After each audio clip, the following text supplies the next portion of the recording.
ताजमहल की अमर कहानी। एक बादशाह, एक बेगम और एक ख्वाब। बहुत वक्त पहले की बात है। सन 179 में आगरा के राजमहल में एक बच्चे ने जन्म लिया। नाम रखा गया खुर्रम। ये वही खुर्रम था जो आगे चलकर मुगल साम्राज्य का 5वां बादशाह बना, शाहजहां। शाहजहां यानी दुनिया का राजा। एक ऐसा शासक था जो सिर्फ तलवार और तख्त के लिए नहीं बल्कि अपनी कला प्रेमिता और भावनाओं के लिए भी जाना गया। उसके राज्य में कला, संस्कृति और स्थापत्य अपने चरम पर पहुंचे। लेकिन इस कहानी का असली रंग तब चढ़ा जब शाहजहां की जिंदगी में आई एक लड़की, अर्जुमंद बानो बेगम, जो आगे चलकर मुमताज महल के नाम से जानी गई। कहते हैं एक दिन आगरा के बाजार में शाहजहां की नजर एक लड़की पर पड़ी। उसकी आंखों में चमक थी, चेहरे पर सादगी और मुस्कुराहट में जादू। वो अर्जुमंद थी। शाहजहां वहीं ठिठक गया। कई सालों बाद सन 1612 में दोनों का निकाह हुआ और इस निकाह ने इतिहास की सबसे खूबसूरत प्रेम कहानियों में एक अध्याय जोड़ दिया। मुमताज सिर्फ रानी नहीं, साथी थी। मुमताज महल केवल एक बेगम नहीं थी, वह शाहजहां की सलाहकार, उसकी हमराज और सबसे करीबी दोस्त। युद्ध हो या राज्य का कोई बड़ा निर्णय,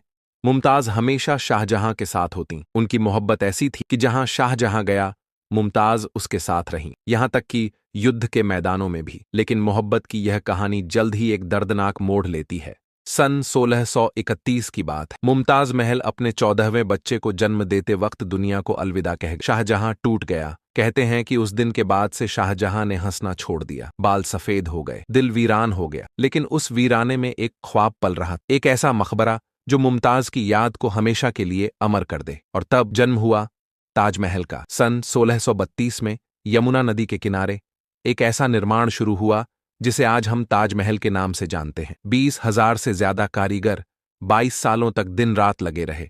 संगमरमर मंगवाया गया मकराना से, नीलम श्रीलंका से, फिरोजा तिब्बत से और जड़े गए 28 प्रकार के कीमती पत्थर। ताजमहल कोई आम इमारत नहीं, ये एक कलात्मक संकल्प था। एक प्रेमी का अपनी प्रेमिका को दिया गया सबसे कीमती तोहफा।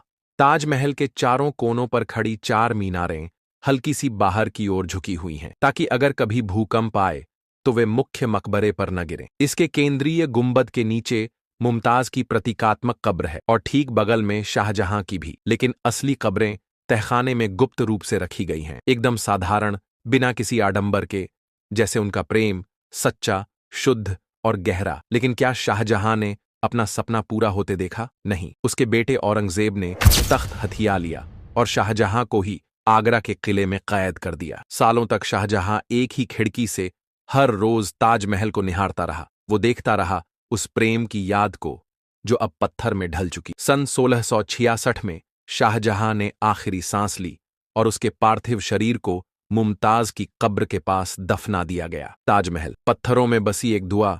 ताजमहल सिर्फ एक इमारत नहीं है, ये एक अरमान है जो कभी पूरा नहीं हो पाया। ये एक दर्द है जो अब भी संगमरमर की दीवारों से झांकता है। ये एक प्रेम है जो वक्त से भी परे है। आज का ताजमहल, हर साल लाखों लोग ताजमहल देखने आते हैं, लेकिन कुछ ही हैं जो उसकी खामोशी को सुनते हैं। जब आप उसके गलियारों में चलते हैं तो ऐसा लगता है जैसे मुमताज की सिसकियां और शाहजहां की तड़प अब भी वहां गूंजती हैं। ये एक ऐसी कहानी है जो हर दिल को छू जाती है। अगर मोहब्बत को देखना है तो किताबों में मत ढूंढो, यमुना के किनारे जाओ जहां ताजमहल खड़ा है और वहां पत्थर भी इश्क की जुबान बोलते हैं। ऐसी वीडियो के लिए वीडियो को लाइक करें और चैनल को सब्सक्राइब करें। धन्यवाद।